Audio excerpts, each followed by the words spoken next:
Wow. You talk about demoralizing. Demoralizing. DEI. Moralizing. Oh. Uh, I got to say, I got to the Olympics thing a little bit late because I haven't watched it in years, really. I'm not really, for since 2012-13 when they did the big thing with the pre-COVID scare with the needles and all the scary things that looked like it came from a Pink Floyd video. And not that I found Pink Floyd scary, but that Olympic opening in 2012-13 was scary. And I'm not a sports person. I like, people getting the Olympics, great, good for them. And representing countries and what have you and all that, I think is nonsense. Because I don't think they're really representative of the country, these people. They're representative of probably volleyball and tennis or whatever else they play. But half the sports that have gotten into the Olympics I don't think are very Olympian. For a long time. But after watching the the opening ceremony and a bunch of it, albeit late, I didn't know much it the night it was released, of the 2024 Olympiad in Olympics in France. Wow. Wow. I heard it was bad, but it's gross. This is gross. Like, I mean, this is, Pierre de Coubertin, Pierre de Coubertin, I believe is pronounced how you pronounce it, the founder of the Olympics anyway. A fellow we learned about in school, in grammar school, in high school, and it's a long time ago. I mean, I think he was born in the 1860s and died in the late 1920s or 30s or something. So, and I think he had the first Olympics, modern Olympics, in 1896. I could be wrong, somewhere around there. Anyway, it's been a while. So, and we learned a lot about him growing up in high school and school, and I think I even wrote an essay on him at one point in middle school. And so about that it wasn't just enough that Olympians were good at their sport, but they had to be morally good and of good character, and an all-around decent individual who bore a certain substantive sort of air about them. Like they couldn't be just any. I mean, just because you could throw a javelin furthest didn't necessarily make you an Olympian. Of course, being all these things probably helped you throw the javelin further too, because you were dedicated to your sport, you were dedicated to your team, had a certain morality and a certain work ethic, and all these things that Pierre de Coubertin kind of worked into his, because he was a teacher as well and a philosopher, and kind of worked into his philosophy and starting the Olympics, and he believed that sports and the way that people carried themselves through sports were a good example of how humanity could thrive. It's part of his philosophy anyway, in a nutshell. And I'm sure somebody could go a lot deeper. But I think that if he was to see what was going on at in the 12 and 13 Olympics with the great big needles and the nurses in the beds, and this one, wow, like I know, like if you were doing this about the Muslims, there'd be a fatwa against you. I'm pretty sure, like somebody would be wanting to kill you. Christians, and I mean, of course, okay, the Last Supper thing. It could be about the Roman gods, but the Roman gods are kind of mimicking the Christian story as well, and there's a lot of parallels. And I don't think that any of these things should be taken that lightly. They're people's heritage and they're people's culture and beliefs, and and these things were used to form societal behavior and structure and cohesiveness as through example. And now I think a lot of it has been taken and bastardized and misused and used as a tool against the citizens. When I say citizens, I mean the one who lined up for the jab, and the citizens, not individuals. People who can think for themselves, don't do these sort of things. They're not citizens. They're individuals.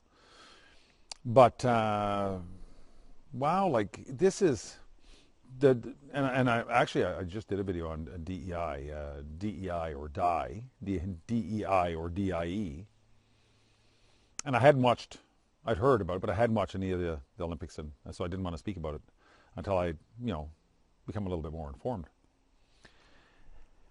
And the rules that they've included in with the Olympics, like, what you can say and what you can't say, and born male or gender, white gender, like all kinds of things you're not allowed to say. They're outside.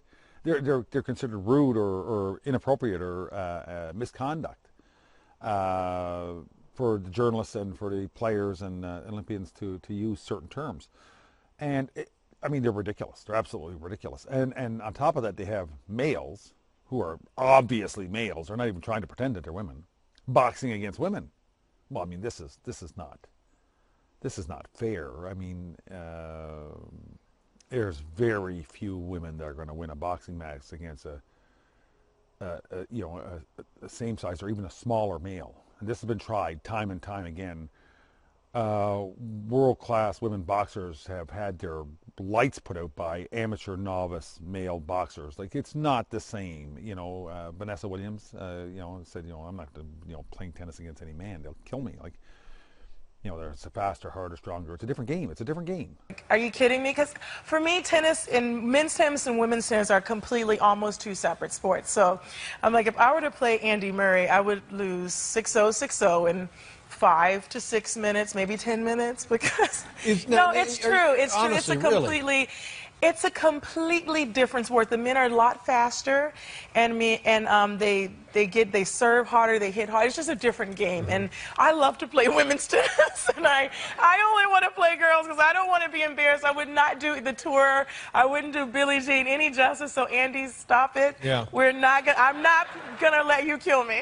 It's like in Australia there a little while ago, one soccer player took on the whole women's team and beat them. One male soccer player. Like, it's a different game. It's a different game, so this is nothing against the female athletes. Like, women soccer players would kick my ass. I can't play soccer with a damn. I'm not a soccer player. Running across the pitch would kill me. A woman golfer would kick my ass. I can't, I hit that ball as hard as I can. It goes 10 yards. I'm not interested in learning. But the people that are in the sports, men that are in the sports, against women who are in the sport, these are not good matches in any sport. And now the Olympics are allowing, they're obviously males, young men, to get in and box with women, and a bunch of these things, different things like this. So with the mockery of the Christianity and and now they've removed some of their tweets and they're saying that it's the Norse gods, and they're taking it's not the Last Supper, it's the painting of the gods, and so they're trying to switch things around a little bit. And they're trying to I think appease people, but and the Lady Gaga's performance is just grotesque. This is a woman, though, that eats cakes that are baked to look like the entrails being pulled out of a human being. Like, who the hell would want to eat a cake? Look it up. I'll put a picture here somewhere. Who the hell would order a cake that actually really looks like a human corpse has been dismembered? Why would you want to eat this thing? Like, what twisted mindset would make you think it's a good idea to even order this? Like, why would you do it? But then again, she calls out all her fans her little monsters. So, like, what am I? What the hell do I know? But it's time for decent people, Christians and non-Christians alike, to say, okay, that's enough. That's enough. We're not going to support this. We're not going to watch it. Tell the IOC to go take a long walk off a short pier we've had enough. We're not going to watch this. We're not going to take part in this. We're not going to support it. We're not going to we're not going to fund it. If this is the type of thing you're going to do, this is not fair to the athletes. It's not fair to the fans. It's not fair to the different religious and organizations. All because of rainbow flags and we never had any problems with fags or with homosexuals or whatever you want to call them. We never had any problem with them. All my life, there's been homosexuals around. I don't know that I don't remember anybody hurting one. I don't remember them ever being treated any differently.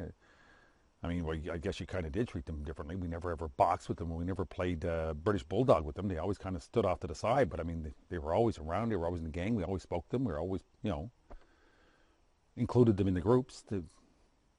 Where the hell? And now we have all these transgender people saying, well, because you don't use my pronouns, you're putting my life in danger. What the fuck are you talking about? Are you retarded? Like, what are you talking about? Is there somebody out there going around shooting transgender people that I don't know about? Is this something that's happening on a daily basis? Homosexuals and lesbians and transgenders and LGBTQXXYZ, B plus plus plus plus plus. Is there a rifle scope pointed at these people right now that I haven't heard about?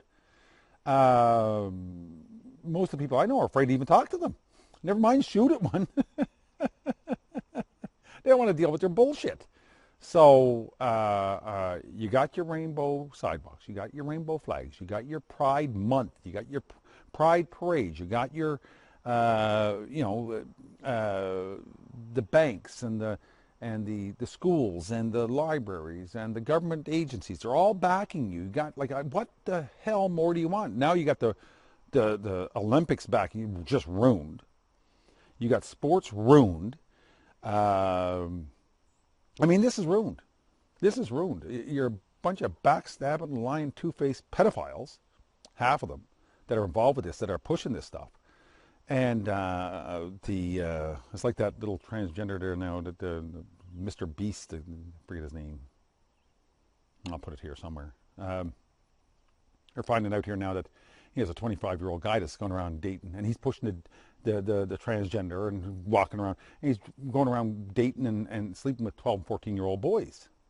And there's a lot of evidence of it, and we're seeing this time and time again. Homosexual men that I knew years ago were dating homosexual men. I mean, I'm sure there was always pedophiles. But, I mean, they weren't pretending to be pussycats as furries and pissing in litter boxes while they, I mean, this is all perverted, demented stuff, and pissing on each other in kiddie pools in the middle of the street in Seattle. And this is demented stuff that, I mean, if you're going to piss on somebody, first of all, do it at home. And second of all, if you're sitting down squatting and taking a piss on somebody, or you're letting somebody do that to you, well, you need help. You need to see a psychiatrist. You're sick in the head. You got a problem. Like once you just let somebody fling a turd at you too. What the hell's wrong with you? This is deviant, sick behavior, and it shouldn't be tolerated. And it shouldn't be at the Olympics. And children at the Olympics shouldn't be watching this shit. This is morality. Pierre de Coubertin is rolling in his grave going, what the fuck is going on? Anyway, ponder that. Cheers.